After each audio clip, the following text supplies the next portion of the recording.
Assalamualaikum warahmatullahi wabarakatuh. Assalamualaikum warahmatullahi wabarakatuh. Innallaha witrun yuhibbul witra. Assalamualaikum warahmatullahi wabarakatuh.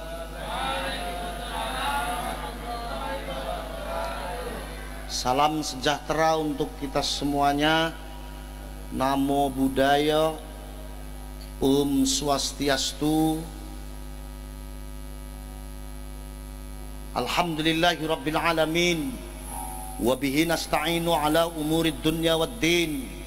Wassalatu wassalamu ala asrafil anbiya'i wal mursalin wa ala alihi wa ashabihi ajma'in. Amma ba'd. Wa qala Allah Ta'ala fil Qur'anil Karim, a'udzu billahi minasy syaithanir rajim. Bismillahirrahmanirrahim. Qalu subhanaka la ilma lana illa ma 'allamtana innaka antal alimul hakim. Shadaqallahul azim. Ashabas sa'adah, pada para kiai, para alim, para ulama, wabil khusus Rais Syuriah Jam'iyah Nahdlatul Ulama Kabupaten Berau, wabil khusus Rais Tanfidhiyah Jam'iyah Nahdlatul Ulama Kabupaten Berau, Ahinal Fadil Al-Karim, seluruh tokoh agama yang ada di Indonesia, saudara-saudara saya dari Kristiani, saudara-saudara saya dari Hindu, saudara-saudara saya dari Buddha, saudara-saudara saya dari Konghucu, dan semua agama yang ada di Indonesia, khususnya semua tokoh agama yang ada di Kabupaten Berau. Ahinal Fadil Al-Karim, Bapak Dandim Kabupaten Berau, Bapak Kapolres, dan yang saya banggakan sahabat Mufid, Ketua Pimpinan Cabang Gerakan Pemuda Ansor Kabupaten Berau, hadirin hadirat muslimin muslimat, nahdiyin nahdiyat yang pada kesempatan malam hari ini sama-sama dimuliakan oleh Allah Subhanahu wa ta'ala, amin. Untuk pertama kalinya marilah pada malam yang penuh dengan berkah ini kita bersama-sama menghaturkan syukur kehadirat Allah Subhanahu wa ta'ala, di mana dengan rahmatnya lah alhamdulillah malam hari ini kita semuanya masih diberikan satu waktu kembali untuk berkumpul kembali, bersilaturahmi kembali di dalam satu majelis yang insya Allah akan banyak mendatangkan barakah, ma'unah, ainayah, hidayah, taufik dari Allah Subhanahu wa ta'ala, amin ya rabbal. Kedua kalinya tidak lupa dan tidak lain, dan memang ini sudah menjadi satu kewajiban bagi kita umat Nabiullah Muhammad sallallahu alaihi wa alihi wasallam, di mana beliau ini hadirin sekalian adalah suri toladan bagi kita semuanya umat muslim. Mari kita sama-sama mengaturkan salawat beserta salam kepada beliau, di mana beliau telah banyak mencucurkan rahmatnya dari Allah Subhanahu wa ta'ala untuk kita semuanya, khususnya kita yang muslim, sehingga sampai pada kesempatan malam hari ini kita yang muslim insya Allah masih diberikan ketetapan iman dan Islam kepada Allah Subhanahu wa ta'ala, amin ya rabbal. Hadirin hadirat muslimin muslimat yang dimuliakan Allah, malam hari ini sebelum saya lebih lanjut ngobrol bareng, enaknya saya mau minta maaf duluan Bu, saya mau minta maaf duluan Bapak. Kenapa Gus? Belum ngobrol, belum ngomong, tapi Gus sudah minta maaf duluan. Karena yang pertama hadirin sekalian, malam hari ini kalau diukur dengan kondisi kesehatan saya, mohon maaf saya ini sedang kelelahan sekali. Karena di bulan-bulan ini saya ini ditugasin oleh Kiai Sepuh Jam'iyah Nahdlatul Ulama, suruh ngomongin orang sejagat-jagat, dari mulai pucuknya timur sampai barat, pucuknya selatan sampai utara. Sampai praktis dalam waktu 1 bulan ini saya belum sempat istirahat sama sekali.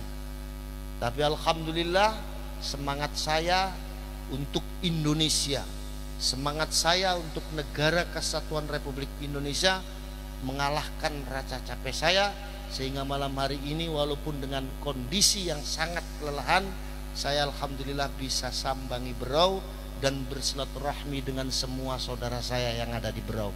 Alhamdulillah.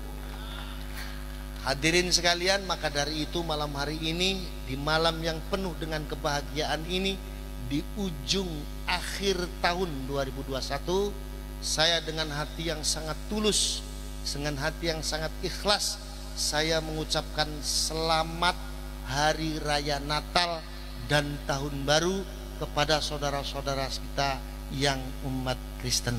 Mudah-mudahan dengan semangat Natal ini akan bisa menjadi semangat untuk membangun negara kesatuan Republik Indonesia, negara yang diridhai oleh Allah Subhanahu wa taala, negara yang diridhai oleh Tuhan yang Maha Esa. Amin ya rabbal alamin. Jadi barangkali nanti apa waktu saya atau segala-galanya yang berkaitan dengan pribadi saya kurang bisa memuaskan hati saudara-saudara sekalian, sebelumnya saya mohon maaf yang sebesar-besarnya. Diterima apa diterima? Diterima apa diterima? Itu yang pertama. Yang kedua, saya mau minta sama tukang sound system. Mana tukang sound systemnya nih? Mas, gak usah diotak-atik. Ini kelemahannya tukang sound system. Begitu Pak, mentang-mentang mau balik ngomongnya belum kenceng, dikotak-atik mulu. Padahal gak usah dikotak-atik, ntar juga kenceng sendiri. Betul apa betul? Oh gak ada orang ngaji langsung ngegas tuh, gak ada. Pura-puranya pelan-pelan dulu baru nanti ngegas. Betul? Iya. Wis Mas, menengo Mas. Sampeyan turu ae kono. Hone ciliki. Ojo kegedean, aku kudu penyanyi dangdut.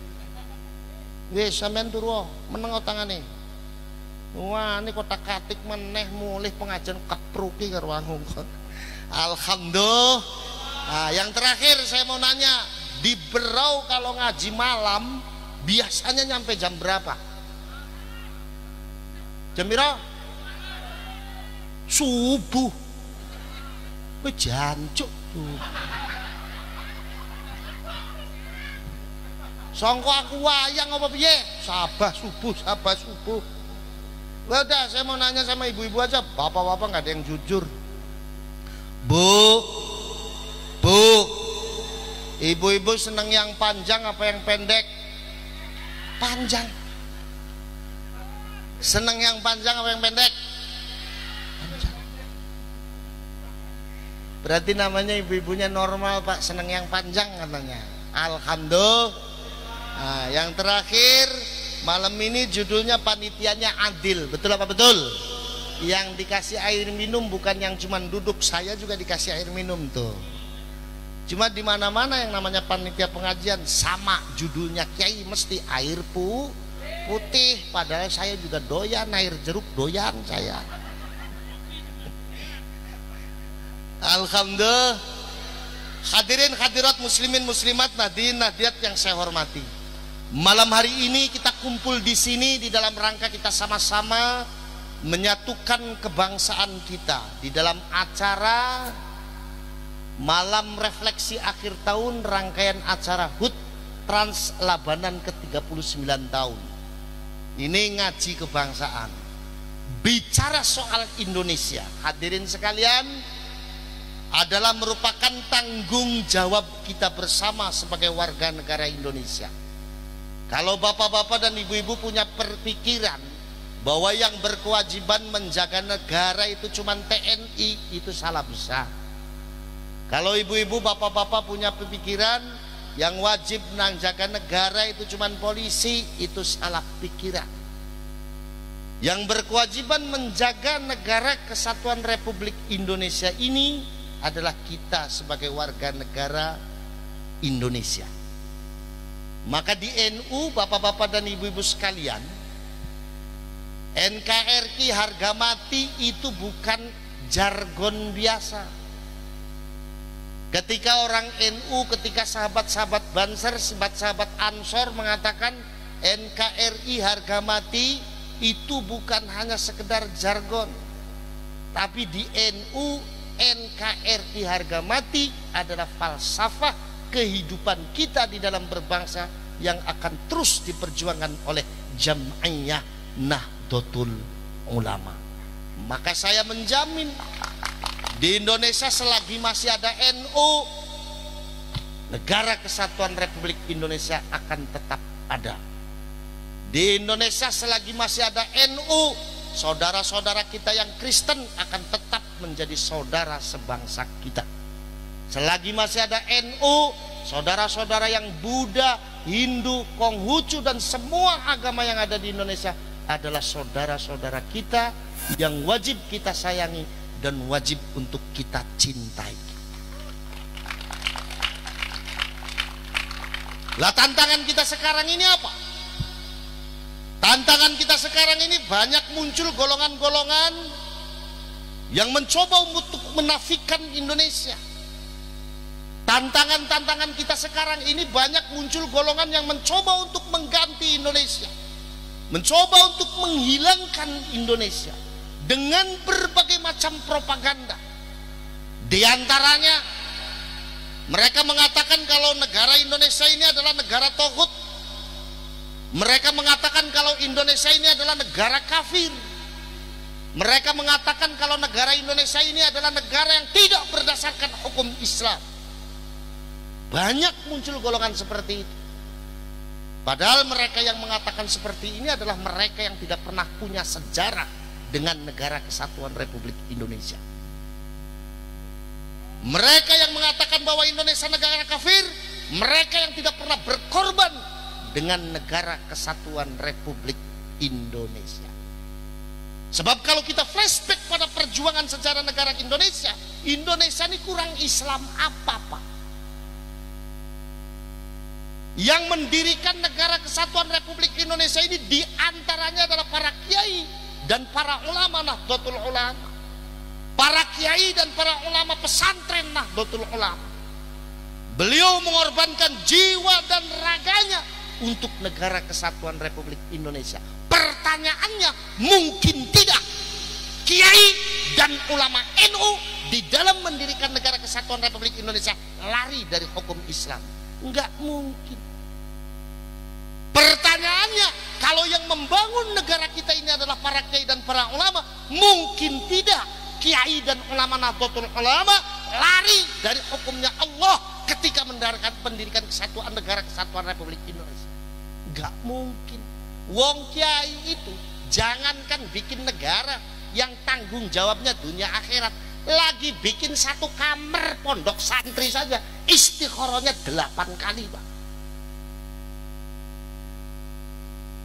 Maka kata kiai dan ulama NU, negara Indonesia ini dibangun didasarkan dengan 2 sejarah perjuangan Rasulullah Sallallahu Alaihi Wasallam. Sejarah yang pertama adalah sejarah Piagam Madinah. Ini kalau diterangkan terlalu lama. Gak apa-apa, amplopnya titik, gak apa-apa. Penai ngomong, gak apa-apa. Terus apa terus? Oh, penak ras terus. Ongkos saya urung jelas, ras terus. Alhamdulillah. Kata kiai dan ulama NU, didirikannya Negara Kesatuan Republik Indonesia didasarkan pada 2 sejarah perjuangan Rasul. Yang pertama adalah Piagam Madinah dan yang kedua adalah sejarah Fathu Makkah. Yang mau saya terangin yang kedua, sejarah dibukanya kota Mekah. Kurang apa Rasulullah ketika membuka kota Mekah? Umatnya Rasulullah jumlahnya sudah jutaan, sementara orang Quraisy di Mekah jumlahnya tinggal ratusan.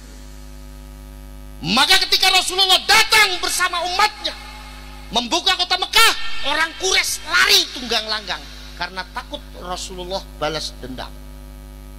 Mereka lari meninggalkan rumahnya masing-masing, bahkan diumumkan di atas Ka'bah, wahai orang Mekah, kita lari semua, Muhammad mau datang ke Mekah dan pastinya dia akan balas dendam kepada kita. Semua orang Mekah lari meninggalkan rumah masing-masing. Tapi apakah benar Rasulullah balas dendam? Ternyata enggak. Melihat kondisi orang Mekah yang tak lari tunggang langgang dengan kehadirannya, beliau dengan lantang mengatakan, kata beliau, ya ahla Makkah, wahai orang Mekah, jangan pada lari, saya kesini mau berdamai dengan kalian. Wahai orang Mekah, kalian jangan pada lari, saya kesini akan bersaudara dengan kalian. Sebegitupun orang Quraisy tidak percaya. Mereka pada tetap lari dan berdiam diri di bawah gunung-gunung. Melihat kondisi semacam ini, apa yang dia lakukan oleh Rasul? Rasul menjemput mereka satu persatu. Kata Rasul, Bu, ayo pulang, itu rumahnya jangan ditinggal. Saya nggak akan ngerebut rumahnya ibu. Pak, ayo pulang, itu ternaknya jangan ditinggal, belum dikasih makan. Saya nggak akan pernah merebut ternak bapak. Kurang percaya, Rasul memberikan 3 jaminan keamanan kepada orang Quraisy. Yang pertama kata Rasul, man dakhala fi baitihi fahuwa amin.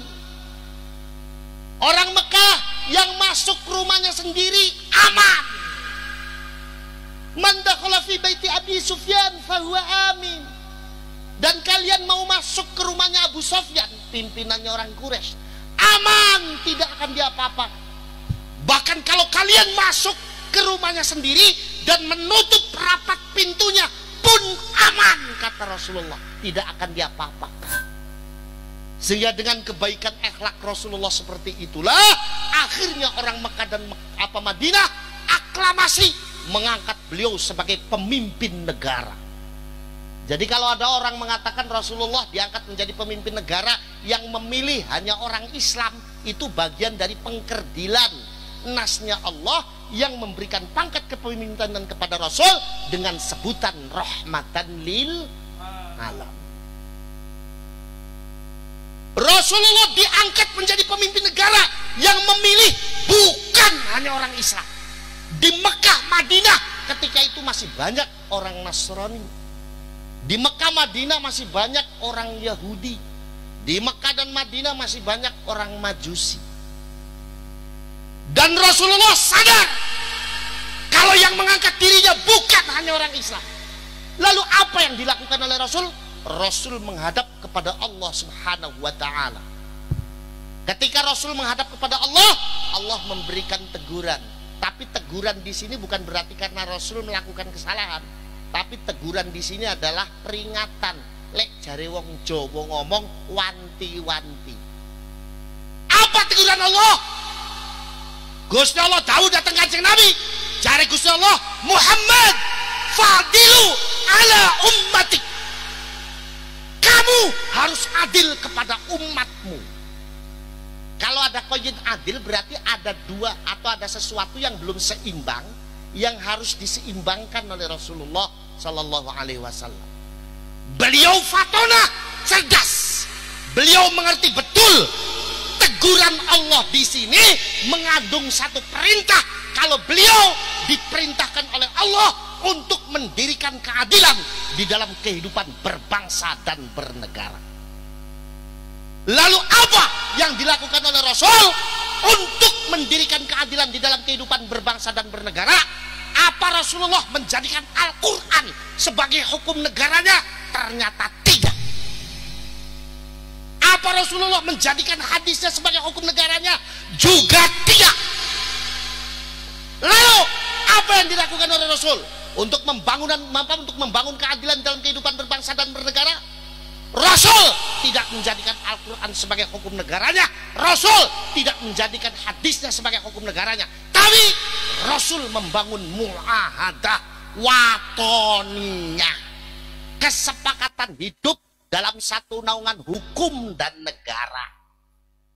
Di antara yang disepakati, kalau ada orang Mekah Madinah melakukan kesalahan, maka ia akan dihukum sesuai dengan hukum agamanya masing-masing. Maka mohon maaf, ketika Rasulullah ini menyangsi orang Yahudi yang kedapatan melakukan zina ghairu muhsan dengan cara diranjam dan diasingkan 1 tahun, mohon maaf, ketika itu belum hukum Islam, masih hukumnya kitab Taurat.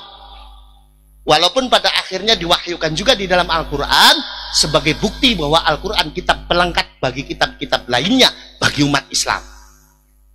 Jadi di dalam membangun tingkat keadilan dalam kehidupan berbangsa dan bernegara, Rasul tidak menjadikan Al-Quran sebagai hukum negaranya, Rasul tidak menjadikan hadisnya sebagai hukum negaranya, tapi Rasul membangun mu'ahadah wataniyah, kesepakatan kita hidup dalam satu naungan hukum dan negara. Setelah mu'ahadah wataniyah itu berdiri tegak di tengah-tengah masyarakat Mekah dan Madinah, apa langkah selanjutnya yang dilakukan Rasul? Rasul mengumandangkan bahasa nasionalisme kebangsaannya. Lewat satu hadisnya beliau berucap, man adza zimmiyan faqad adzani, faman adzani faqad adzallah. Kata Rasul, barang siapa orang yang menyakiti orang zimmi. Orang zimmi itu siapa? Orang zimmi itu orang non-Islam yang berjanji hidup damai dengan orang Islam. Yang sepakat hidup damai dengan orang Islam itu namanya orang zimmi. Kata Rasul, siapa yang menyakiti orang zimmi berarti menyakiti aku. Dan barang siapa yang menyakiti aku berarti menyakiti Allah Subhanahu wa ta'ala. Yang jadi pertanyaan, siapa yang berani mengatakan kalau konteks dikeluarkannya hadis itu adalah bentuk pembenarannya Rasul terhadap akidah dan agamanya orang non-muslim? Nggak ada yang berani. Jangankan kita, muhadditsin min mutaqaddimin hatta mutaakhirin, tidak ada yang berani. Kenapa? Karena konteks dikeluarkannya hadis itu adalah nasionalisme kebangsaan Rasulullah Shallallahu Alaihi Wasallam, dan ini yang menjadi falsafah besar bagi para kiai dan ulama Nahdlatul Ulama di dalam mendirikan negara kesatuan Republik Indonesia. Yang jadi pertanyaan kedua, mana bentuk muahadah kita sebagai warga negara Indonesia? Bentuknya 4 pilar kebangsaan. 1. Pancasila. 2. Undang-Undang Dasar 45. Ketiga, Bhinneka Tunggal Ika. Dan yang keempat, Negara Kesatuan Republik Indo. Jadi Pancasila syar'i, syar'i. Undang-Undang Dasar 45 syar'i, syar'i. Bhinneka Tunggal Ika syar'i, syar'i. Negara Kesatuan Republik Indonesia syar'i, syar'i. Maka kalau ada golongan atau kelompok yang ingin merubah Indonesia menjadi negara Islam, tanyakan Islam ala siapa? Kalau mereka mengatakan Islam ala Rasulullah, tolak oleh kita. Bukan Islam ala Rasulullah, tapi Islam ala buatu muyu.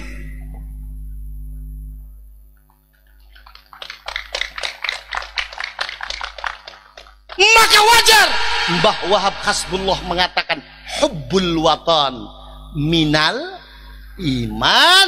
Mbah Abbas Pondok Buntut Pesantren mengatakan hubbul Indonesia minal ibadah. Mbah Wahab Hasbullah mengatakan cinta kepada negara bagian daripada iman. Mbah Abbas Pondok Buntut Pesantren mengatakan cinta kepada Indonesia bagian daripada ibadah. Cinta dengan keberagaman suku yang ada di Indonesia, kata Mbah Abbas, ibadah bagi umat Islam. Cinta dengan keberagaman agama yang ada di Indonesia, kata Mbah Abbas, ibadah bagi umat Islam.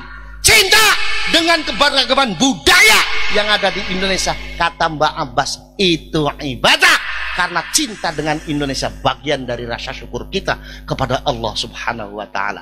Maka selagi masih ada NU, Negara Kesatuan Republik Indonesia akan tetap ada.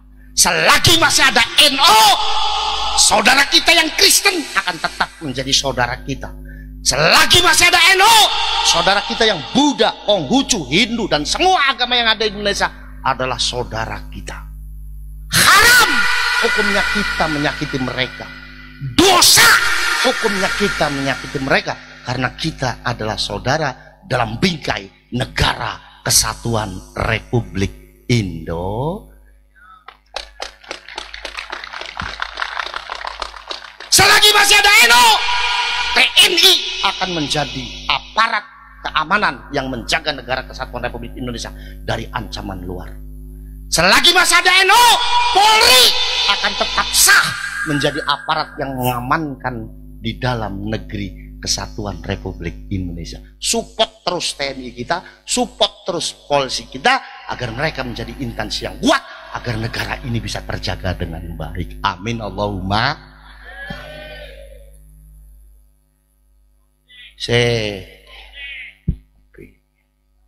Kayak gini.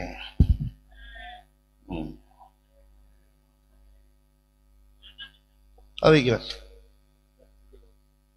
Teh, kopi, minuman. Iki sakmene nang Cirebon 2.500. Teh 2.000. Iki 2.000.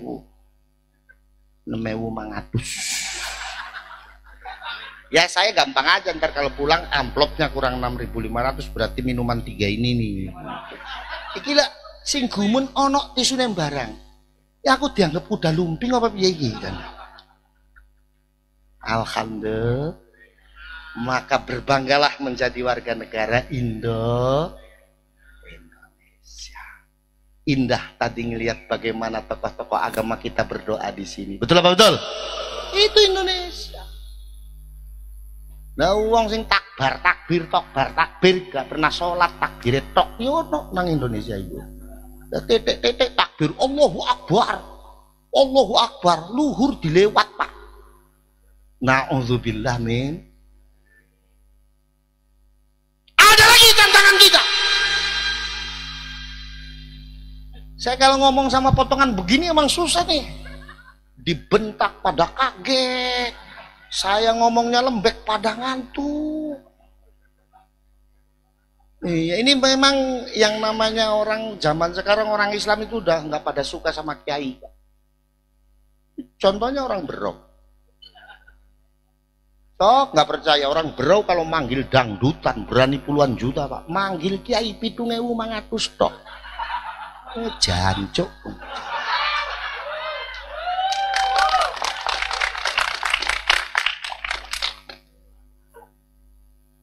Jargon mereka apa lagi? Amar ma'ruf nahi munkar. Nggih napa nggih? Mereka kan sering, kita harus beramar ma'ruf nahi munkar. Gimana amar ma'ruf nahi mungkarnya? Nutupin warung kalau bulan Ramadan. Lucu iki wong iki. Islam sing mazhab Imam Samudra yang ngene iki, Pak. Amar ma'ruf nahi munkar apa? Berantasin prostitusi. Ya lucu, wong sipil kok bertindak kayak kepolisian. Dosa Pak. Jangan disangka nggak dosa. Itu kan amar ma'ruf nahi munkar. Bentar. Ente yang salah memahami amar ma'ruf nahi munkar. Amar ma'ruf nahi munkar itu bukan perintahnya Allah kepada kita untuk melakukan ibadah personal. Itu bukan. Amar ma'ruf nahi munkar itu bukan perintah agama. Bukan perintah Allah kepada kita untuk melakukan ibadah sholat. Itu bukan. Amar ma'ruf nahi munkar itu bukan perintah agama. Bukan perintah Allah kepada kita untuk melakukan ibadah zakat. Itu bukan. Perintah sholat dan zakat itu sudah ada sendiri ayatnya khusus. Kata Allah, aqimus shalah wa atuz zakat. Yang harus kita pahami bersama, amar ma'ruf nahi munkar itu adalah perintah agama kepada kita untuk melakukan ibadah secara sosial. Pemerataan sistem ekonomi yang membela kepada masyarakat kecil, penyelenggaraan sistem politik yang berbasis kepada keadilan, hadza al-amru bil ma'ruf wan nahyu 'anil munkar. Wes dipreteli satu-satu dalam kaitannya antara pelaksanaan amar ma'ruf dengan ayat suci Al-Quran dan hadisnya Rasul. Ayat suci Al-Qurannya mengatakan orang Islam harus melakukan amar ma'ruf nahi munkar. Kalau orang Islam melakukan amar ma'ruf nahi munkar, maka Allah akan memberikan pangkat apa rupanya? Khairul ummah, bagus-bagusnya umat. Lebih lanjut Rasulullah dalam hadisnya mengatakan, man ra'a minkum munkaran falyughayyir satu biyadi. Fa illam tastati' fa bilisani. Fa illam tastati' fa biqalbi. Wa dzalika ad'aful iman.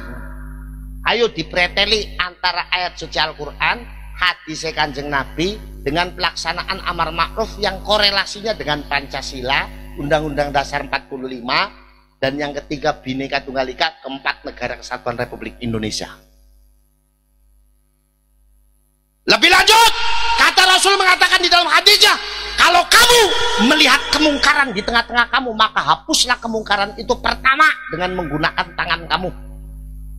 Yang kedua, dengan menggunakan lisan kamu. Dan yang ketiga, dengan menggunakan hati kamu. Dan melakukan amar ma'ruf nahi mungkar dengan menggunakan hati, ini lemah-lemahnya iman, kata Rasul. Kita preteli. Pertama kata Rasul, kalau kamu melihat kemungkaran, maka hapuslah kemungkaran itu satu dengan tangan kamu. Bagaimana caranya melakukan amar ma'ruf nahi mungkar dengan menggunakan tangan? Apa kita harus jadi jawara? Kalau ada orang teler, kita ikat di tiang listrik, kita gebukin dari pagi sampai pagi lagi? Ternyata nggak begitu, Pak. Yang melarang begitu bukan hanya hukum negara, tapi Al-Quran pun melarang. Lalu bagaimana?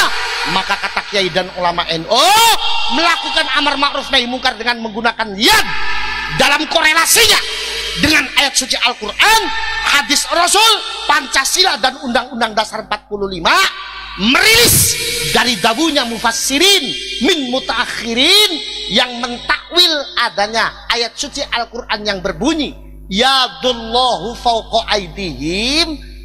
Para ulama ahli tafsir mentakwil adanya yadun di situ tidak dimaknai berbentuk fisik materi tangan. Sebab kalau diartikan berbentuk fisik materi tangan, nanti terjadi penyamaan sifatnya Allah dengan anggota tubuh makhluknya. Itu nggak boleh. Maka kata ulama ahli tafsir, yadun di situ dimaknani lebih kepada kekuasaan. Jadi yadullahu fawqa aydihim artinya kekuasaan Allah di atas kekuasaan makhluknya. Kata kiai dan ulama NU, melakukan amar ma'ruf nahi mungkar dengan menggunakan tangan dalam korelasinya dengan ayat suci Al-Quran, hadisnya Rasul, Pancasila, dan Undang-Undang Dasar 45 juga bisa ditakwil. Yadun di situ maknanya bukan berbentuk fisik materi tangan, tapi kekuasaan. Bicara kekuasaan, kekuasaan siapa? Apa kekuasaannya lurah, camat, bupati, gubernur, presiden, menteri? Bukan. Lalu kekuasaan hukum.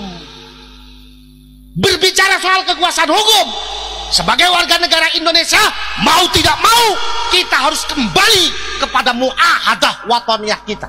Kesepakatan kita hidup dalam satu naungan hukum dan negara yang bentuknya adalah kesepakatan kita untuk membentuk satu instansi, di mana instansi tersebut diberikan kewenangan secara hukum untuk melakukan sesuatu yang ma'ruf, menegakkan sesuatu yang ma'ruf, menghilangkan sesuatu yang mungkar. Bila perlu dengan kekuatan fisik yang instansinya atau lembaganya disebut dengan lembaga eksekutif. Isinya dari mulai lurah sampai presiden. Jadi kata kiai dan ulama NU, kalau kita mau melakukan amar ma'ruf nahi mungkar dengan menggunakan tangan dalam korelasinya dengan ayat suci Al-Quran, hadisnya Rasul, Pancasila, Undang-Undang Dasar 45, Negara Kesatuan Republik Indonesia, bisa ditafsiri jadilah lurah, jadilah camat, jadilah bupati, jadilah presiden. Kenapa? Karena mereka adalah orang-orang yang disahkan secara hukum untuk memberantas sesuatu yang munkar, mendirikan sesuatu yang ma'ruf. Bila perlu dengan kekuatan fisik. Mana bentuk kekuatan fisik yang disahkan oleh hukum untuk membantu pemerintah melakukan amar ma'ruf nahi mungkar? Bentuknya dua instansi. Pertama, instansi yang mengamankan negara kesatuan Republik Indonesia dari ancaman negara luar, yang instansinya dinamakan dengan Tentara Nasional Indo. Yang kedua, instansi yang mengamankan khusus dalam negeri kita, biar negara kita menjadi negara yang aman, tentram, dan damai, yang instansinya disebut dengan instansi Kepolisian Republik Indo. Jadi polisi mulia, jadi TNI mulia, enggak usah takut Pak, sampean tugas mati di medan tugas, kata kiai dan ulama NU, syahid. Sorganya sudah menanti sampean semuanya. Alhamdulillah. Tuh, saya udah terangin tuh Pak. Maksud saya Pak Kapolres nanti hitung-hitungannya di belakang panggung aja. Alhamdulillah. Itu yang pertama. Maka orang NU harus ada yang jadi camat. Orang NU harus ada yang jadi lurah. Orang NU harus terlibat dalam pelaksanaan amar ma'ruf nahi munkar, harus ada yang jadi bupati. Orang NU harus ada yang jadi gubernur. Orang NU harus ada yang jadi presiden. Yang pertama. Sekarang yang kedua, melakukan amar ma'ruf nahi munkar dengan menggunakan lisan. Bagaimana caranya? Apa kalau ada orang teler, kita ikat di tiang listrik, kita nasihatin dari pagi sampai pagi lagi? Nggak begitu ternyata. Kalaupun begitu nggak ada yang mau Pak, melopor mulutnya. Jadi melakukan amar ma'ruf nahi munkar dengan menggunakan lisan, bagaimana caranya? Merilis dari ilmunya santri yang namanya perintah, kata kaidah usul fikih. Ini kalau yang diperintah posisinya lebih tinggi, orang yang diperintah posisinya lebih rendah daripada orang yang memerintah, ini namanya perintah. Contoh, bupati merintah camat, ini perintah. Kapolres memerintah kapolsek, ini perintah namanya. Tapi kalau posisinya orang yang diperintah lebih tinggi daripada orang yang memerintah, namanya bukan amar. Namanya apa? Namanya ad-du'a. Kayak contoh kita kepada Allah, ya Allah ampunilah dosa kami. Itu bukan amar, doa. Sebegitu juga kalau posisi orang yang diperintah dengan orang yang memerintah ini sama. Contoh kayak mubaligh, kayak saya, kayak dai dengan audiens ini posisinya secara hukum sama, maka namanya bukan amar. Namanya apa? Namanya iltimas. Iltimas itu apa? Himbauan. Kalau himbauan didengerin alhamdulillah, dibawa tidur udah biasa begitu mah. Jadi melakukan amar ma'ruf nahi munkar dengan menggunakan lisan, bagaimana caranya? Sebagai warga negara Indonesia, mau kita harus kembali kepada muahadah wataniyah kita. Kesepakatan kita hidup dalam satu naungan hukum dan negara yang bentuknya adalah kesepakatan kita untuk membuat satu lembaga, di mana lembaga tersebut diberikan kewenangan untuk berbicara, setidaknya mampu merumuskan perundang-undangan tata cara kehidupan yang baik sebagai warga negara Indonesia, agar negara ini menjadi negara yang baldatun thayyibatun wa rabbun ghafur, yang lembaga tersebut dinamakan dengan lembaga legislatif. Isinya dari mulai DPRD sampai DPR RI. Jadi kata kiai dan ulama NU, kalau mau melakukan amar ma'ruf nahi munkar dalam korelasinya dengan ayat suci Al-Quran, hadisnya Rasul, Pancasila dan Undang-Undang Dasar 45, bisa juga ditafsiri jadilah DPR, jadilah MPR. Kenapa?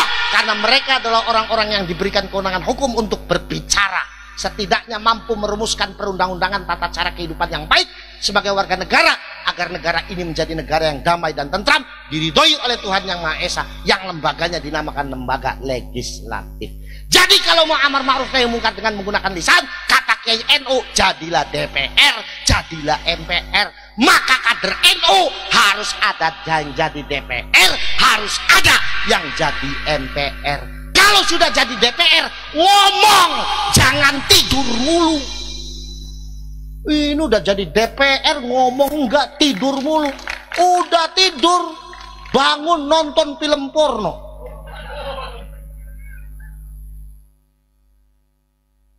Udah nonton film porno, buka micet, open BO bro. Wah. Na'udzubillah min.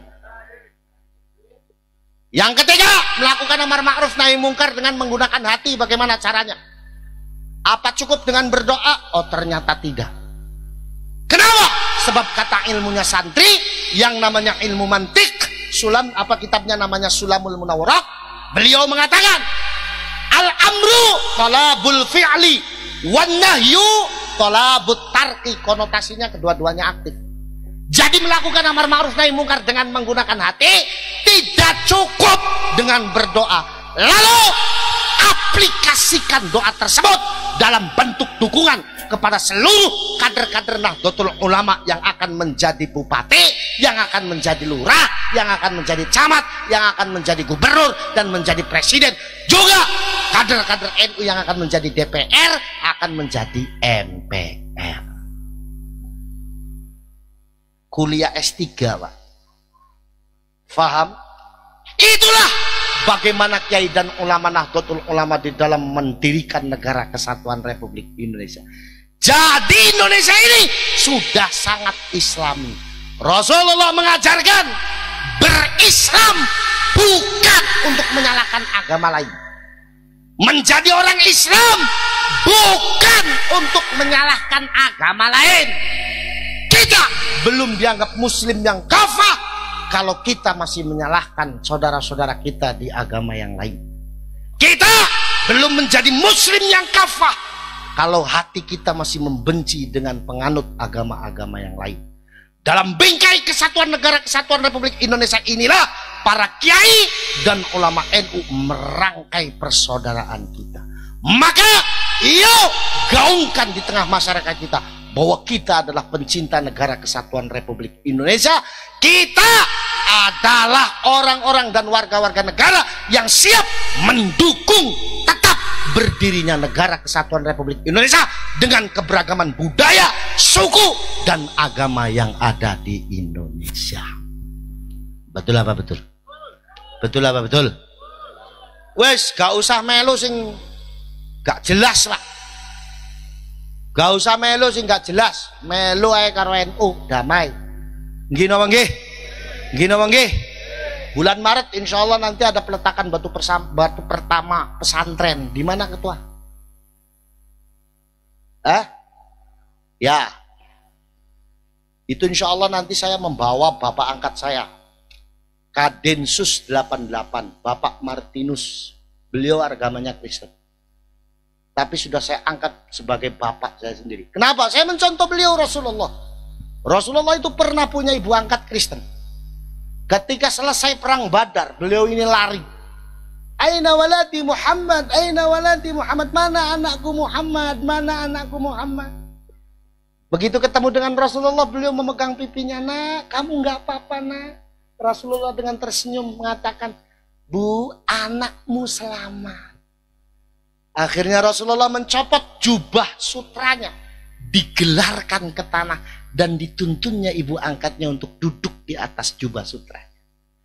Kemudian beliau memerintahkan pada sahabat yang lain, Kang, cari air minum buat ibu.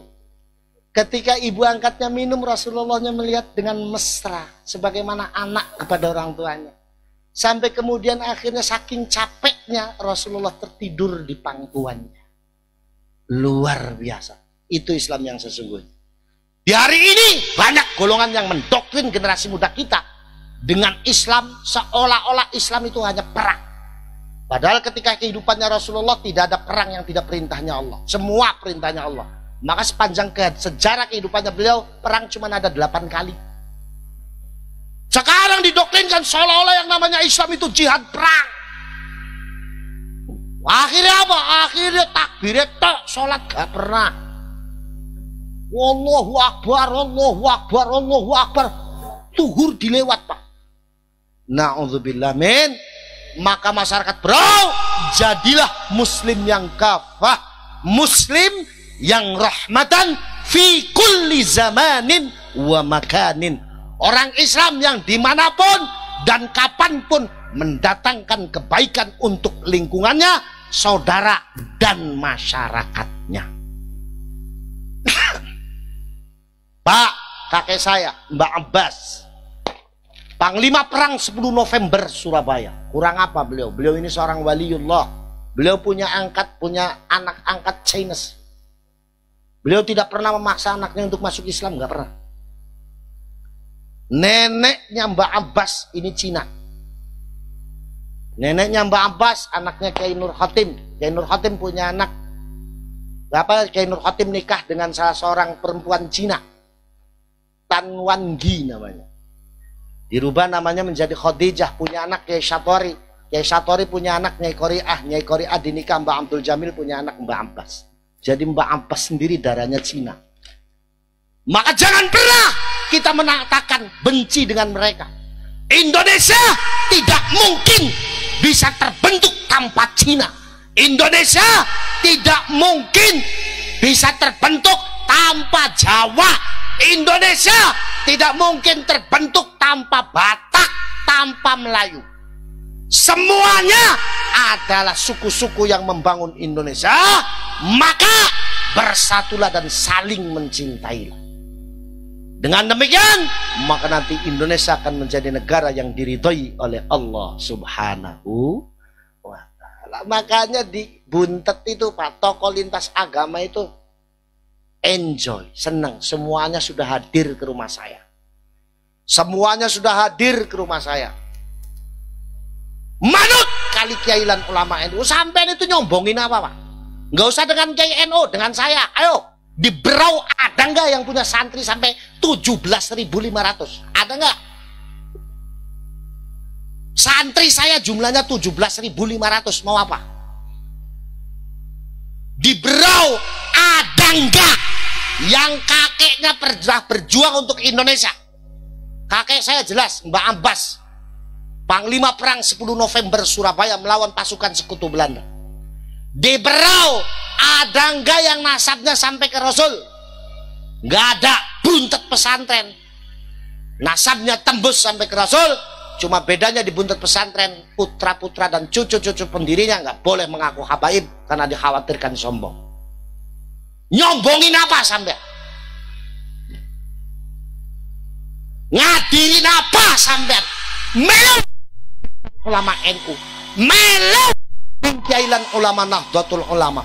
Bismillah, yuk.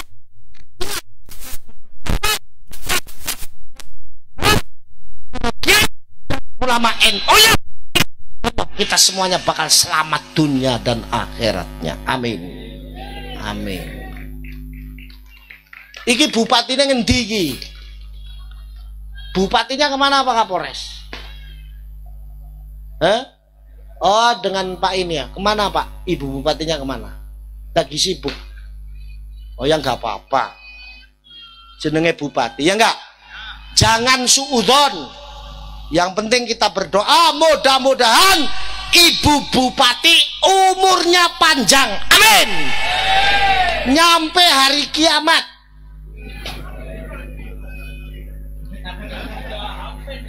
Ntar orang-orang udah mati semua tinggal ibu bupati doang sendirian. Na'udzubillah min. Ayo melu ning kiailan ulama Pak. Sekarang ini di Indonesia itu tantangan kita. Banyak kelompok-kelompok yang seolah mengatasnamakan Islam tapi nyatanya merusak kehidupan Islam. Hati-hati sampean. Di Berau banyak. Di Berau sudah mulai dimasuki. Maka saya minta kepada aparat kepolisian agar tegas saja. Kalau sekiranya membahayakan, jangan pernah berikan izin kegiatan kepada mereka. Mereka daripada negara kesatuan Republik Indonesia terancam. Yang pemuda-pemuda muslim, ayo gabung dengan Ansor, ikut jadi Banser. Maulana Al-Habib Lutfi bin Yahya, Pekalongan, dalam ceramahnya dia bilang, saya lebih dahulu masuk lebih dulu. Padahal saking tawaduknya Banser, kalau Banser dikasih kesempatan pertama masuk surga, begitu masuk di dalam gak ada kiainya, Banser pasti keluar lagi.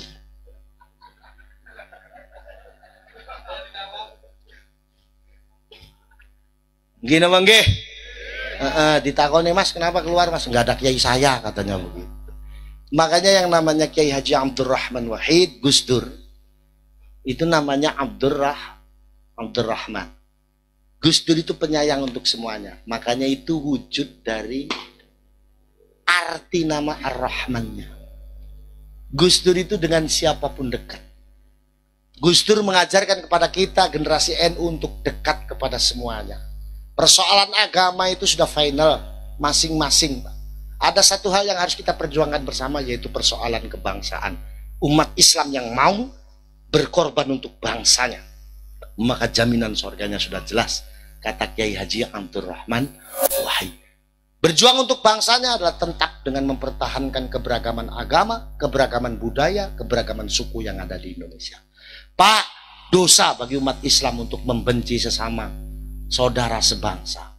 Dosa bagi kita untuk membenci dan menelantarkan mereka-mereka. Ayo kita saling berangkulan, kita semuanya adalah saudara.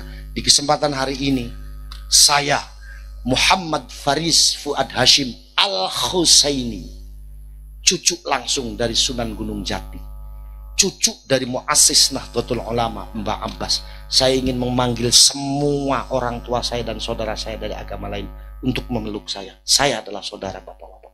Malah Pak, kesini Pak.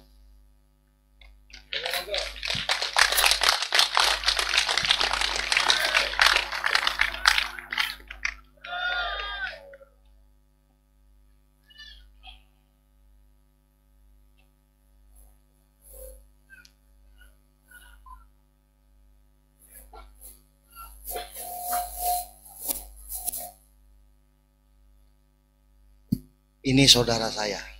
Siapa yang berniat untuk menyakiti dia, siapa saja yang menyentuh dan menyakiti beliau-beliau, maka akan berhadapan dengan pemuda Ansor, akan berhadapan dengan seluruh masyarakat Nahdlatul Ulama. Ini semua saudara saya. Sekali lagi, jangan pernah sakiti dia. Siapa yang berani menyentuh dan menyakiti beliau-beliau akan berhadapan dengan Nahdlatul Ulama. Pak, anggap saya adalah saudara Bapak. Saya ikhlas untuk bisa membantu Bapak. Nggak usah segan-segan. Kalau ada apa-apa, bisa kami bantu, silakan. Nggak usah malu-malu, nggak usah ragu-ragu.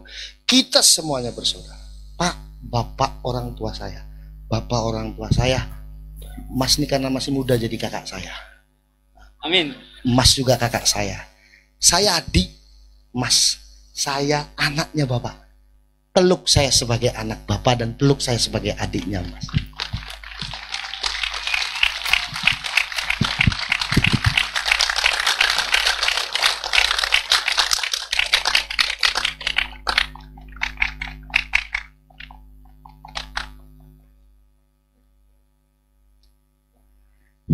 Inilah Indonesia yang diinginkan oleh Allah Subhanahu wa Ta'ala. Sebagai umat muslim, sebagai umat terbesar di Indonesia, mampu menghargai beliau-beliau ini, mampu menyayangi beliau-beliau ini, karena itu yang diajarkan oleh Rasulullah Sallallahu Alaihi Wasallam. Pak, teroris-teroris itu bukan Islam. Mereka itu tidak punya agama. Mereka tidak beragama. Mereka tidak beragama. Kalau yang beragama Islam, inilah kami Nahdlatul Ulama yang suka dengan damai, suka dengan persaudaraan. Sekali lagi, jangan pernah sakiti mereka. Berani menyakiti mereka, berhadapan dengan Nahdlatul Ulama. Berani menyakiti mereka, berhadapan dengan sahabat-sahabat Banser dan sahabat-sahabat Pemuda Ansor. Siap sahabat-sahabat Banser? Siap sahabat-sahabat Banser? Jangan ragu Pak. Kalau butuh bantuan kami, silakan. Kami buka 24 jam untuk Bapak semua. Karena Bapak adalah saudara saya. Terima kasih sudah bisa menerima saya di Berau. Terima kasih saya sudah bisa datang ke Berau. Mudah-mudahan silaturahmi kita ini akan berlanjut. Amin. Salam buat seluruh keluarga Kristen, keluarga Buddha, keluarga Hindu dan semuanya. Salam dari saya, salam hormat saya kepada mereka. Jangan khawatir, mereka saudara saya. Saya wajib menyayangi bapak-bapak ibu sekalian. Saya wajib mengasihi bapak-bapak sekalian. Negara Kesatuan Republik Indonesia akan tetap ada selagi masih ada Nahdlatul Ulama. Negara Kesatuan Republik Indonesia akan tetap langgeng selagi masih ada Nahdlatul Ulama. Beliau-beliau akan tetap menjadi saudara kita selagi masih ada Nahdlatul Ulama dan Negara Kesatuan Republik Indonesia. Terima kasih Pak, monggo.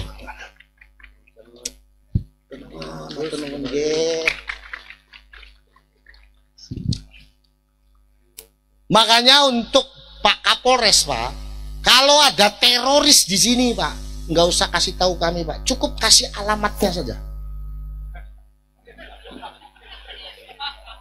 Iya, nggak usah diajak-ajak teman-teman Banser, cukup dikasih alamatnya saja di mana nanti juga. Alhamdulillah, inilah Indonesia. Bismillah, mari berjuang untuk Indonesia dengan para kiai dan para ulama Nahdlatul Ulamanya. insya Allah kita semuanya akan diselamatkan dunia dan akhiratnya.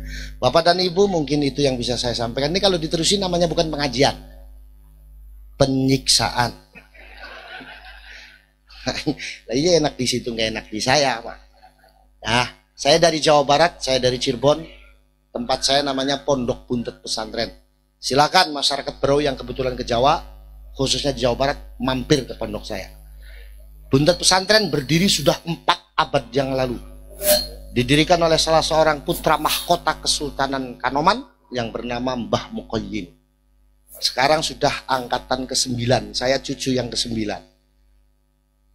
Buntet Pesantren jumlah santrinya sekarang sudah 17.550. Dari semua provinsi ada, ditambah Malaysia, Brunei, Thailand, dan Filipina. Silakan mampir datang ke Buntet kalau kebetulan bapak-bapak dan ibu-ibu ke Jawa. Enggak usah takut nggak dikasih makan, tak kasih makan, tak layani. Wah, kopi apalagi, Pak?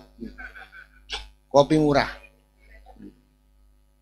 Nah, kalau kopi lendot bagian Indramayu itu, Pak.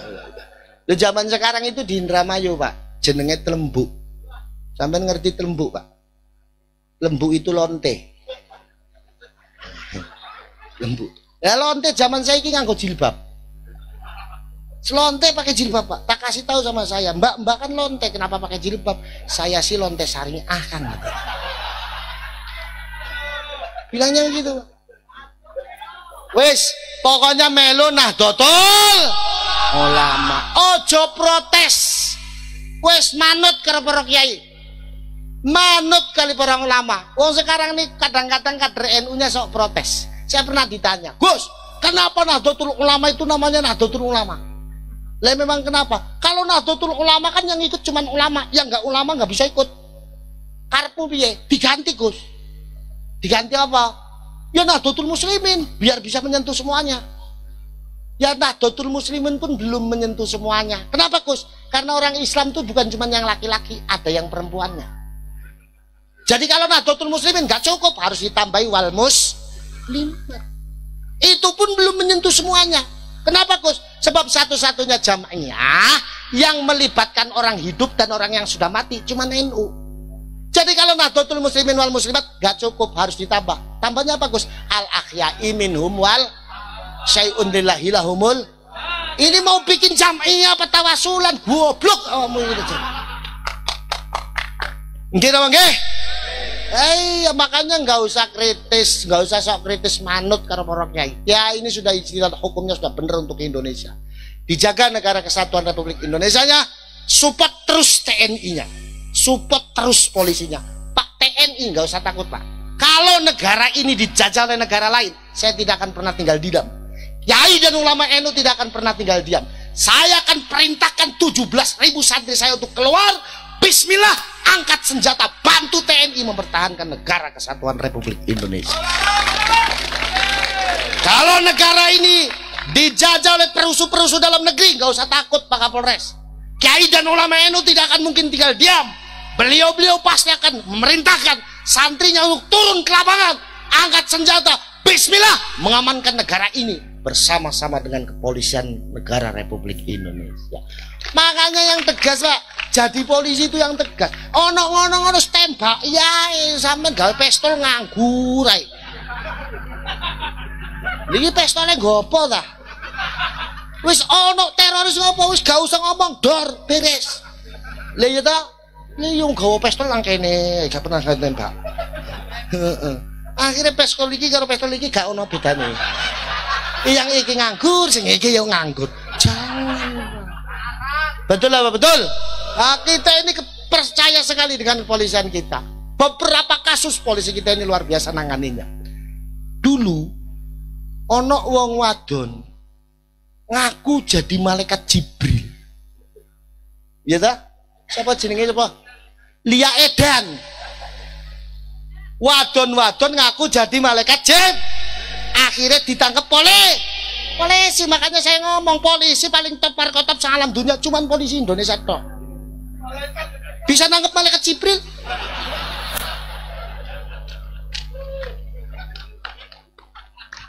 Betul lah, betul. Bisa nangkep malaikat Jibril. Polisi kita ini memang sangat luar biasa. Apalagi semenjak reformasi Indonesia, polisi kita semakin profesional, luar biasa. Sekarang kepolisian kita sudah didukung dengan alat-alat yang modern, sudah didukung dengan SDM yang modern. Makanya kemarin saya ngobrol, kayaknya secatam kepolisian itu mau dihapus. Tapi yang bingung nanti Brimob, nggak punya pasukan. Ya sembuhlah itu urusan. Sing penting saya pesan sama kepolisian yang tegas, merusak dan mengacaukan negara, hukum tangkap. Nggak Habib, nggak Kiai, gawe kacau tangkap. Daripada kita mengkhianati muahad watonnya kita akan terhitung sebagai golongan yang khuruj anil ittifaq. Konsekuensinya kita harus menanggung hukuman baik dari hukum negara ataupun hukum agama. Daripada kita dihukum oleh agama, tangkap, jebloskan penjara. Lek ngengkel bedilen wis ngono ae. Betul apa betul? Ojo kaya polisi India, Pak. Lah polisi India itu lek kawis rampung tembe teko. Jangan, kita ini Indonesia. Nggih napa nggih? Polisi India lah ngono. Dan kenyataannya polisi India itu nggak ada yang profesional, Pak. Saya pernah di India soalnya. Polisi Indonesia ini nginceng awak kena sikil. Nembak itu nginceng sak wen-wen. Tak tekoi, opo sing diinceng awak. Dur, kena malah kempol. Iki aku bingung. Opo sing salah peluru opo sing nembake lho. Lek peluru kok peluru gak manut karo pistole iki lho. Nah, itulah bapak-bapak dan ibu-ibu sekalian, support terus kepolisian kita. Tepuk tangan untuk kepolisian kita. Support terus TNI kita. Tepuk tangan untuk TNI kita. Sanggup kita membantu TNI kita, sanggup? Sanggup kita bantu TNI kita, sanggup? Sanggup kita bantu Polri kita, sanggup? Sanggup kita bantu pemerintah kita, sanggup? Ayo orang Berau bersama-sama bersatu besarkan negara kesatuan Republik Indonesia. Insya Allah kita selamat dunia akhiratnya. Amin ya rabbal alamin. Wa akhiru da'wana wa da'wahum anil hamdulillahi rabbil alamin. Wallahul muwaffiq ila aqwamit thariq. Wassalamualaikum warahmatullahi wabarakatuh.